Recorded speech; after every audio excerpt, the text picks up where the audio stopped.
So hello and welcome to yet another PYQ practice session where we are practicing the most expected PYQs from cultural studies, a section of our syllabus that is the most scoring and the most easiest at the same time because इस section से हर साल repeated questions पूछे जाते हैं which are so predictable and easy कि अगर आपने एक बार cultural studies के concept को समझ लिया, इसके अंदर fall होने वाले cultural theorists की list आपके पास है and आपको पता है कि कौन-कौन से writers इसके अंदर fall करते हैं, then this particular section is all set for you because ये इतना डिटेल में या डेप्थ में पूछा ही नहीं जाता है एंड इसके अंदर फॉल करने वाले क्वेश्चंस बहुत हद तक प्रिडिक्टेबल होते हैं।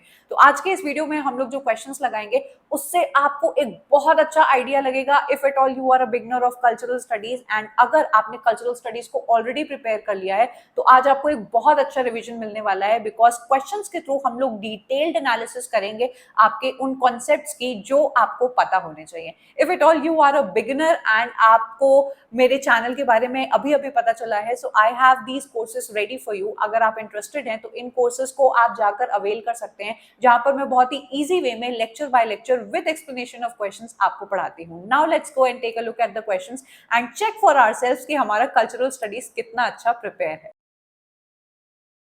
December 2019 में you have been asked a very good question from cultural studies which says the key figures in the development of British cultural studies are। आपको उन नामों के बारे में बताना है जिसकी वजह से आज cultural studies as a discipline and a subject हम लोग पढ़ पा रहे हैं। The correct answer is Richard Hogarth, Raymond Williams and your Stuart Hall। Richard Hogarth माने जाएंगे as the founding person of this particular cultural studies because he was the one जिनकी directorship के अंदर आपके कंटेम्प्रेरी कल्चरल स्टडीज बर्मिंघम में 1964 में establish हो पाता है। Next we have Stuart Hall जो कि माने जाते हैं as the father of cultural studies. इनका reception model, encoding and decoding जो मॉडल रहा है structure and when he talks about the media and its effect on the common people वो बहुत इंस्ट्रूमेंटल रहा है आपके कल्चरल स्टडीज में। And lastly we have Raymond Williams who is known as the pioneer who talks about the masses through his many works, Culture in Society, Long Revolution and इनका एक work है The Keywords जो बहुत ज्यादा important माने जाते हैं cultural studies के अंदर। तो एक बार आपने इनके वर्क्स को पढ़ लिया, ये वाला जो क्वेश्चन है वो आपको बार बार रिपीट होते हुए दिखाई देगा जहां पर आपके कल्चरल स्टडीज के फाउंडिंग फादर्स के नाम आपसे बार बार पूछे जाएंगे। So your correct answer becomes A, B and C and I hope this concept is clear to you। March 2023 में you have been asked a very good question which goes who among the following were revaluing the masses as sources and subjects of literature। Please understand dear students, जब भी आप लोग cultural studies को पढ़ेंगे तो उसके अंदर आप लोग पढ़ते हैं high culture and low culture, popular culture and mass culture। तो majority of the literature जो आपका होता है ना talks about your high culture and talks about the elite classes।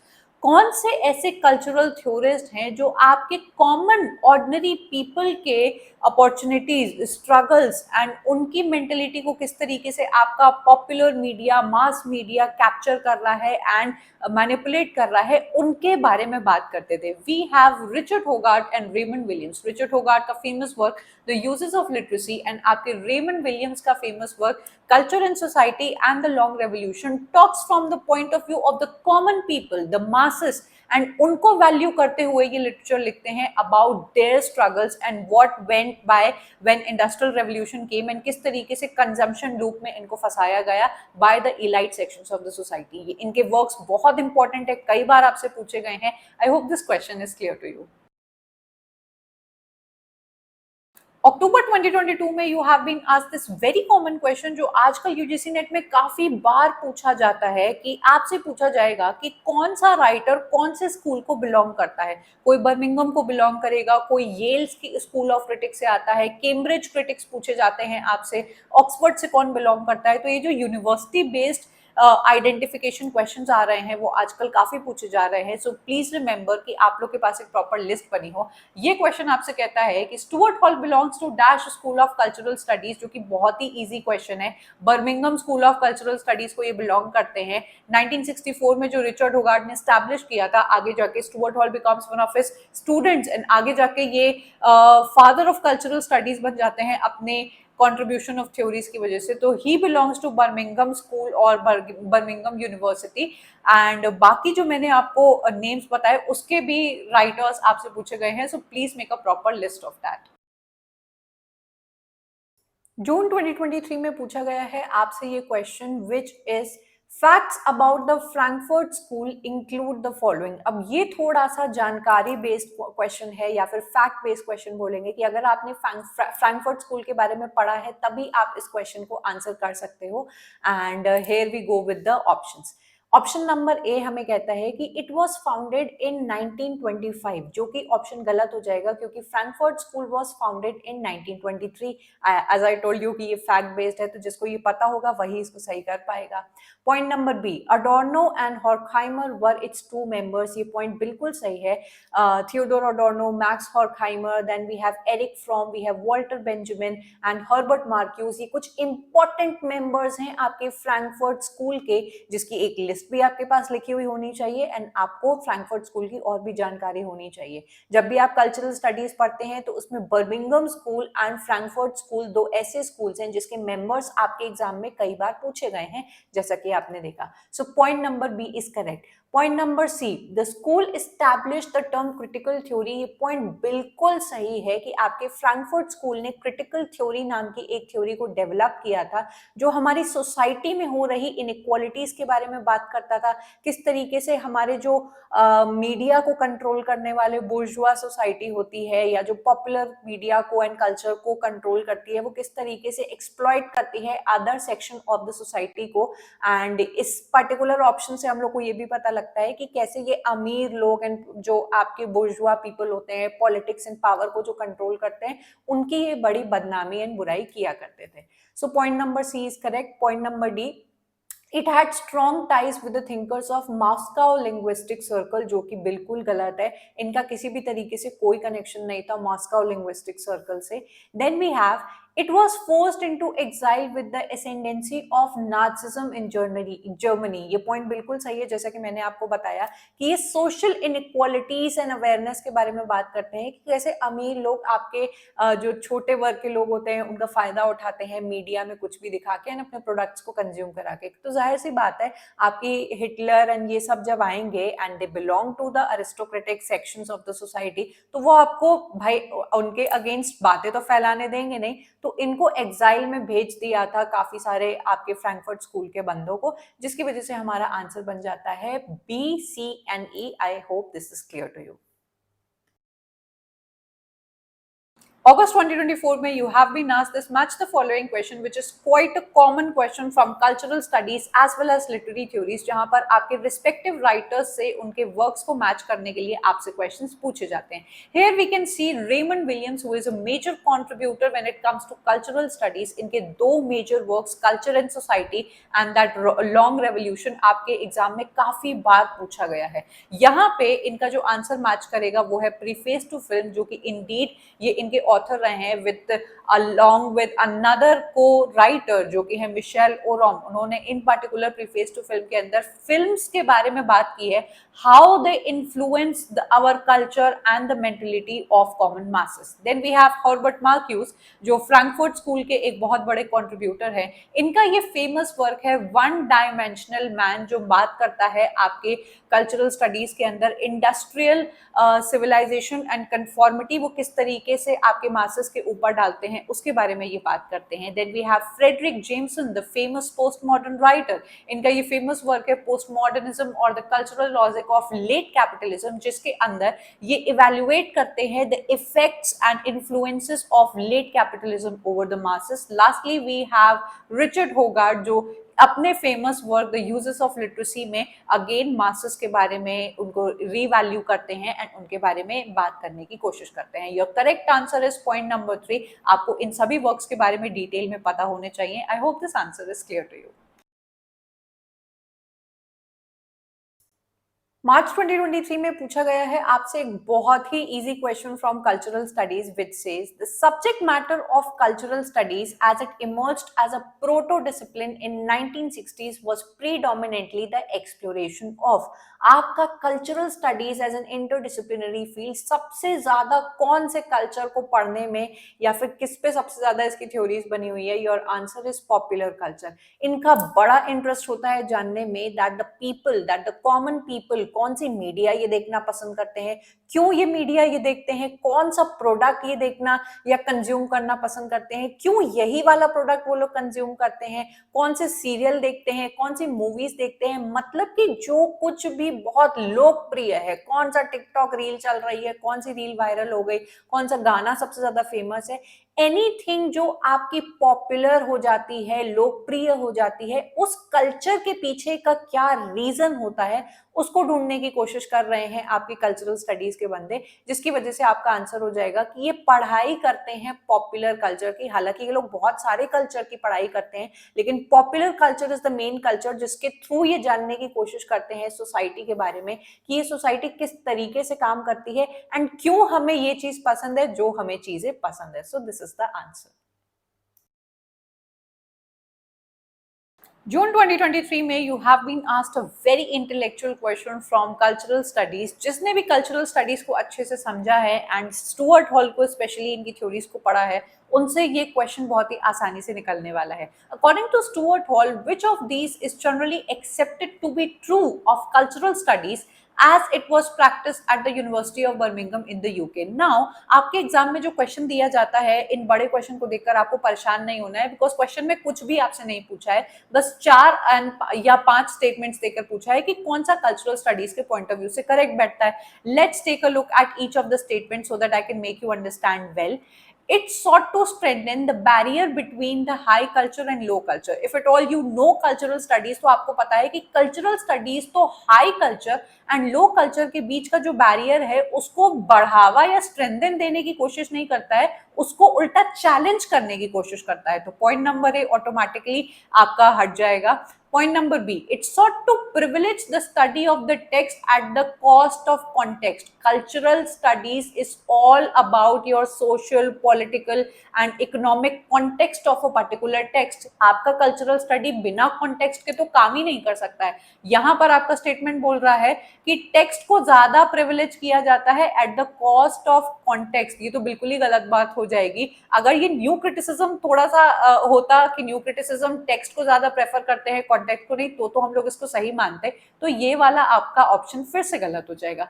Point number C, it could accommodate the study of the lives of working class people. ये बात बिल्कुल सही है कि आपका कल्चरल स्टडीज एंड बेसिकली जितने भी हमारे फाउंडिंग फादर्स एंड राइटर्स इसके अंदर आते हैं, वो आपके working class society and ordinary people के बारे में एंड द मासेस के बारे में ज्यादा बात करने की कोशिश करते हैं rather than talking about the high elite classes. तो आपका पॉइंट नंबर सी बिल्कुल सही है। It sought to promote readings based on social and political context. बिल्कुल सही कि इसके अंदर आपको सोसाइटल एंड पॉलिटिकल कॉन्टेक्स्ट बहुत ज्यादा देखने को मिलेगा, विच is correct. Point number E, it was essentially A political. जल्दबाजी में इसको क्लिक मत कर लेना, देखो यहाँ लिखा हुआ है ए पॉलिटिकल। पॉलिटिकल का मतलब विच इज कंप्लीटली पॉलिटिकल, जो कि बात सही है कि आपका कल्चरल स्टडीज आपको सोसाइटल एंड पॉलिटिकल पॉइंट्स के बारे में बात करता है। ए पॉलिटिकल हो गया कि वो बिल्कुल पॉलिटिक्स के टुवर्ड्स जाता ही नहीं है, जो कि गलत ऑप्शन है। एंड हेंस आपके आंसर बन जाएंगे correct, which is C and D. And I hope इस क्वेश्चन के थ्रू आपको कल्चरल स्टडीज की बहुत अच्छी नॉलेज मिली होगी। June 2024 में you again see a match the following question which is quite common from cultural studies because ऐसे type के questions आपके cultural studies से बहुत ज़्यादा पूछे जाते हैं। You can see the list of authors where you have to match their text. We see Richard Hogarth who is very famous for his work The Uses of Literacy, जहाँ पर ये बात करते हैं about the role of mass media and popular culture over the masses। तो ये इनका एक बहुत ही इंपॉर्टेंट वर्क है जो आपको याद रखना चाहिए। देन अभी we will see point number C, Raymond Williams जो अगेन बहुत ही फेमस कंट्रीब्यूटर हैं ऑफ कल्चरल स्टडीज। इनका ये फेमस वर्क है द लॉन्ग रेवोल्यूशन, जो कि कई बार आपके एग्जाम में रिपीटेड पूछा गया है। Then we have E P Thompson. अब ये एक ऐसे राइटर हैं इन कल्चरल स्टडीज जिनका एक ही इंपॉर्टेंट वर्क है। आपने अगर ये रट लिया तो आप इससे रिपीटेड क्वेश्चंस देखने वाले हो। Which is your making of English working class, जो कि इंडस्ट्रियल रेवोल्यूशन के टाइम पर आपकी जो वर्किंग क्लास है उन पर क्या इफेक्ट पड़ा था एंड क्या क्या चीजों का उनको फेस करना पड़ा था, how their mentality were being shaped by these politics and the industrial revolution, उसके बारे में ये बात करते हैं। Now I am just assuming कि हो सकता है कि आपको रिचर्ड होगार्ट के बारे में पता हो, विलियम के बारे में पता हो, थॉमसन के बारे में पता हो,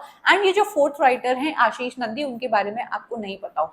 तो ऐसे में आपको एग्जाम में परेशान नहीं हो जाना है कि यार इसका क्या होगा। आप बाकी जो आने वाले राइटर्स हैं उनको मैच करोगे तो फोर्थ ऑप्शन आपका अपने आप ही क्लिक कर जाएगा। आशीष नंदी का ये जो वर्क है which is secret politics of our desire, बहुत ही ब्यूटीफुल एंड इंटेलेक्चुअल वर्क है, जहां पर ये बात करते हैं कि हमारी जो डिजायर्स होती हैं are a product of the society और the social and political changes, या फिर हमारी सोसाइटी एंड हमारी पॉलिटिक्स ही हमारे अंदर कुछ इच्छाओं को पैदा करती है जिसकी वजह से हम एक कंजम्पशन लूप में फंस जाते हैं। तो ये एक बहुत ही अच्छा वर्क है। आपका करेक्ट आंसर जो है यहाँ पे पॉइंट नंबर 1। आई होप आपको सभी वर्क्स अच्छे से समझ में आ गए होंगे। March 2023 में you have been asked a very good question which goes, according to Stuart Hall, the concept of dash played a seminal role in cultural studies. Stuart Hall is a very important person or a theorist under cultural studies and उन्होंने बात की है of the concept of hegemony. Now you must remember कि hegemony originally आपके Stuart Hall का concept नहीं है, ये आपके Italian Marxist Antonio Gramsci का concept है जो कहता है about rule of consent या rule by consent, you could say. मतलब कि एक होता है कि कोई आपके ऊपर डंडा मार के रूल कर रहा है एंड आपको उसकी बात माननी पड़ती है, पर हमारी सोसाइटी में अब एक अलग ही तरीके से हमारे ऊपर रूल किया जा रहा है, where the dominant section is ruling over the subordinate sections of the society. उनके दिमाग में एक ऐसी आइडियोलॉजी को जन्म करके जो उनको एक कंजम्पशन लूप के अंदर डाल देता है एंड हम लोग अपने आप ही अपने आप से नाखुश फील करके उनके महंगे महंगे प्रोडक्ट्स को कंज्यूम करने लगते हैं, जिससे वो हमारे ऊपर आ जाते हैं एंड हम लोग उनके नीचे आ जाते हैं एंड वो हमारे ऊपर हमारी मर्जी के ही अकॉर्डिंग हमारे ऊपर रूल करने लगते हैं। This concept is so interesting जब आप इसको समझने की कोशिश करोगे कि पहले हमारे मन में ये फीलिंग डाली जाती है कि अरे हम लोग ने तो एप्पल का अगर फोन नहीं लिया तो हमसे नाखुश कोई है ही नहीं। पहले हम लोग अपने आप को कम समझने लगते हैं, फिर हम लोग अट्रैक्ट होने लगते हैं उनके प्रोडक्ट के टुवर्ड्स एंड फिर वो अपना जो 1.5 लाख का प्रोडक्ट खिसका के हमें दे देते हैं, हम लोग उसको लेकर खुश हो जाते हैं by giving us our hard earn money. 1.5 lakh का जो इतने सारे लोग देखकर उनको अपने ऊपर बैठा देते हैं क्योंकि वो आपका पैसा लेके डोमिनेंट ग्रुप का पार्ट बन जाते हैं। So this is a very interesting concept which is known as rule by consent, जो आपके स्टुअर्ट हॉल ने एंटोनियो ग्राम्स्की से इन्फ्लुएंस्ड होकर अपनी मीडिया थ्योरी में बताने की कोशिश की है। I hope this is clear to you. June 2023 में पूछा गया है आपसे ये क्वेश्चन जो कि बहुत ही एनालिटिकल टाइप ऑफ क्वेश्चन है, लेकिन अगर आपने कल्चरल स्टडीज को बहुत ही अच्छी तरीके से समझा है तो ये आपसे तुरंत बन जाने वाला है। असर्शन एंड रीजन क्वेश्चन है ये, जो असर्शन में हम लोग से कहता है कि scholars working in the field of cultural studies maintain that culture in cultural studies is neither aesthetic nor humanist but political. अब ये स्टेटमेंट देखकर मुझे बिल्कुल याद आई कि जब कोई इंसान आपको रास्ता बताता है एंड वो बोलता है कि अरे उस गली में नहीं इस गली में चले जाना, अरे वहां नहीं वो तुमने देखा है, यू माइट बी थिंकिंग कि हाँ मुझे यहाँ जाना है, कह रहा है वहां भी नहीं तुम उससे थोड़ा लेफ्ट ले लेना। तो ये क्वेश्चन भी ठीक उसी तरह आपको घुमाने की कोशिश कर रहा है कि बच्चा जो एग्जाम सेंटर में बैठा हो वो थोड़ा सा हिल जाए। आप देखिए यहाँ पर लिखा है कि जो स्कॉलर्स हैं कल्चरल स्टडीज की फील्ड में जो काम करते हैं उनका ये मानना है कि कल्चर जो कल्चरल स्टडीज में है, सीधी सीधी बात, वो पॉलिटिकल है। ये देखो क्या लिखा हुआ है, वो एस्थेटिक भी नहीं है, वो ह्यूमनिस्टिक भी नहीं है, बट वो पॉलिटिकल है। अरे आप सीधा सीधा भी बोल सकते थे कि वो पॉलिटिकल है, जो कि ऑप्शन बिल्कुल सही बैठेगा। आपने कल्चरल स्टडीज को अगर समझा है तो you must be quite well aware कि आपका जो कल्चरल स्टडीज है वो पॉलिटिकल आइडियोलॉजीज एंड कैसे पावर आपकी सोसाइटी में सर्कुलेट करता है एंड किस तरीके से वो जन्म लेता है बाय द सेक्शंस, जो 2 सेक्शंस होते हैं आपके प्रोलेटेरिएट एंड आपकी जो बोर्जुआ सोसाइटी के बीच में पावर किस तरीके से कंट्रोल किया जाता है आपकी सोसाइटी में, उसके बारे में बात करता है। तो पॉलिटिकली आपका कल्चरल स्टडीज एंगेज्ड है, which is correct.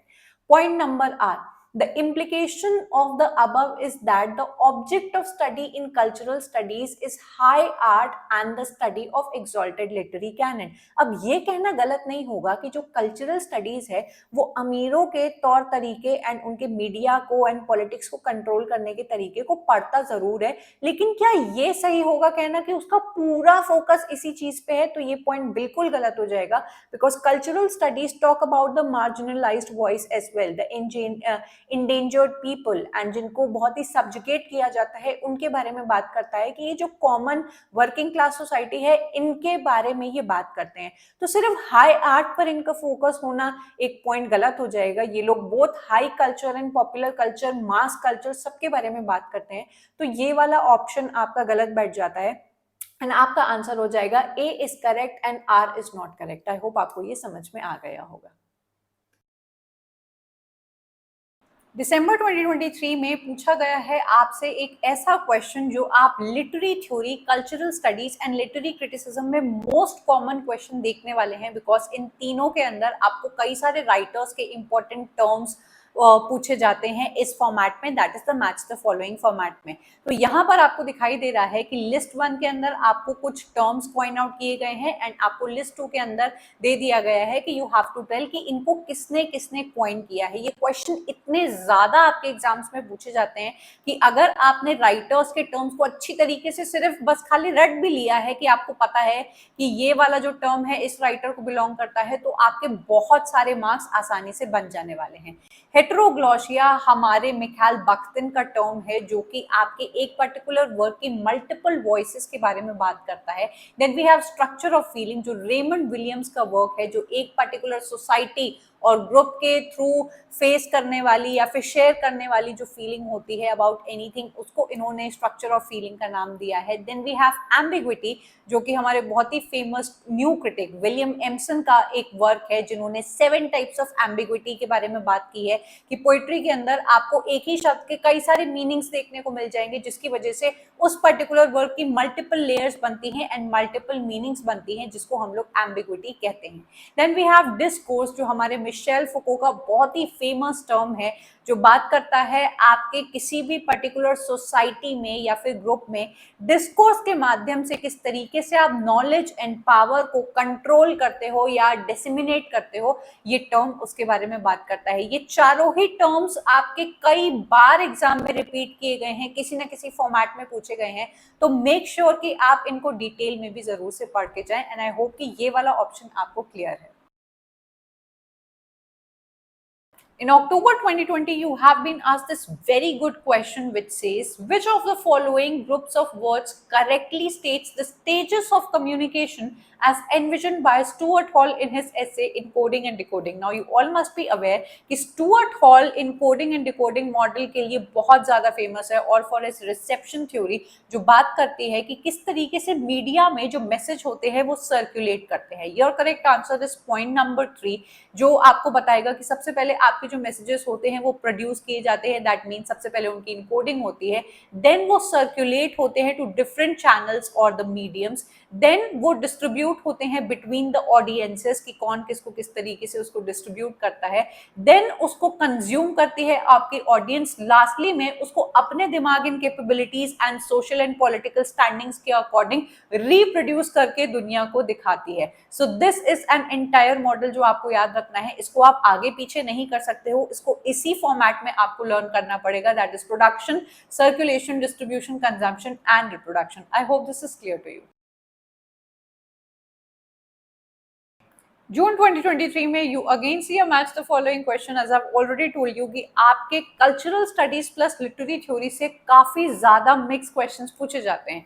Here you can see a list of works जो आपको मैच करने हैं with the list of writers. So let's go. Gayatri Chakravorty Spivak जो कि एक पोस्ट कॉलोनियल राइटर हैं, इनका ये एस्से है एसेज इन कल्चरल पॉलिटिक्स, जो बात करता है आपके culture, politics as well as your literature के बारे में। Then we have F R. Lewis and Thompson का एक साथ जो वर्क है कल्चर एंड एनवायरनमेंट, इनसे मैच करेगा।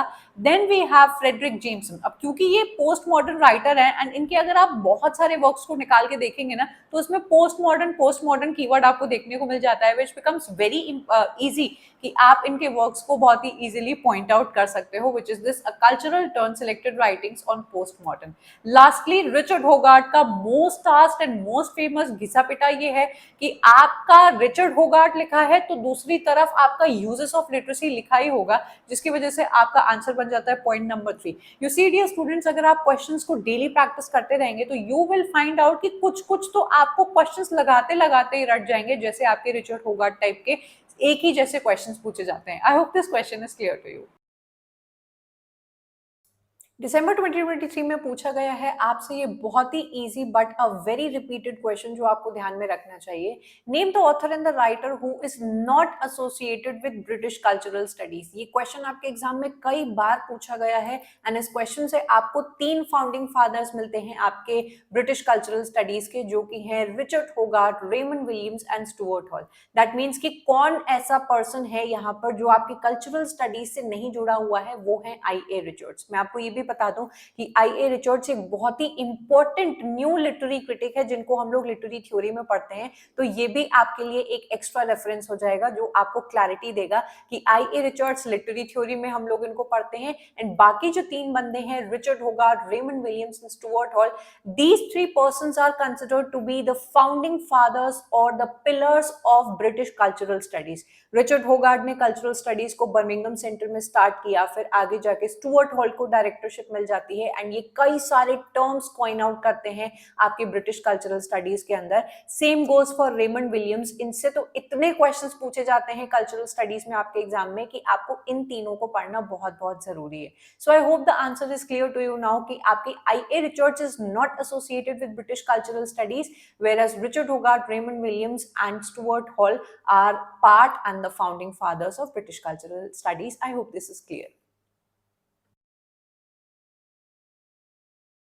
June 2023 में you see this question that has been asked from cultural studies, which says the cultural theorist Stuart Hall has written the following। Now Stuart Hall आपके cultural studies के एक founding fathers माने जाते हैं जिनको आपके लिए डिटेल में पढ़ना बहुत ज्यादा जरूरी है। इनके वर्क्स आपसे पूछे गए हैं and your answer is A and B। Encoding and decoding model is extremely important structure or the model that he has given, जो कि बात करता है कि हमारे मीडिया के अंदर कैसे किसी भी मैसेज को इनकोड किया जाता है, डिसेमिनेट किया जाता है and how your audience डिकोड्स a particular message, जो कि बहुत इंटरेस्टिंग थ्योरी है, आपको जरूर पढ़नी चाहिए। दूसरा इनका वर्क है the rediscovery of ideology, return of the repressed in media culture and communication studies. इसका जो टाइटल है काफी बड़ा है, लेकिन जो वर्क है एंड जो थीम है इस वर्क का वो बहुत इंटरेस्टिंग है, जहां पर किस तरीके से मीडिया आपकी आइडियोलॉजी को फॉर्म एंड शेप करता है उसके बारे में बात की गई है। स्टुअर्ट हॉल के और भी बहुत इंपॉर्टेंट वर्क्स हैं जो आपको डिटेल से पता होने चाहिए। इन दोनों को आपको याद करके अपने नोट्स में जरूर से ऐड कर लेना चाहिए। So that was indeed a fruitful session from cultural studies where you saw for yourself कि इस सेक्शन से किस टाइप के क्वेश्चंस पूछे जाते हैं एंड आपको अब किस तरीके से अपनी तैयारी करनी है। If you are interested to practice more questions from this section, तो आप हमारी PYQ टेस्ट सीरीज का पार्ट बन सकते हैं, जहां पर आपको year wise as well as section wise questions easily available हो जाते हैं। If at all you want to study this cultural study section in entire length and detail, तो आप हमारे इस कोर्स का पार्ट बन सकते हैं, जहां पर आपको फ्री डेमो लेक्चर्स मिल जाएंगे। आप इनको देखकर जज करके इस कोर्सेज का पार्ट बन सकते हैं along with my other ready courses as well। I am hoping कि आपने मेरे YouTube की प्लेलिस्ट को भी चेक किया होगा, जहां पर मैंने बहुत सारे वीडियोस एंड कॉन्सेप्ट्स पर बना के रखे हैं एंड अभी तक I am expecting कि आपने मेरे टेलीग्राम ग्रुप को ऑलरेडी ज्वाइन कर लिया होगा, बिकॉज यहाँ पर आपको डेली बेसिस पे एक दिन में 4 से 5 बार फ्री PYQ टेस्ट सीरीज के सेट्स मिलते हैं जो आपकी प्रिपरेशन को और ज्यादा बेटर बनाते हैं। Do let me know in the comment section below कि आज का वीडियो आपको कैसा लगा एंड अगला वीडियो आप कौन से टॉपिक पर देखना चाहोगे। I am going to take your leave and I am going to meet you up next in yet another video. Up till then, bye and take care.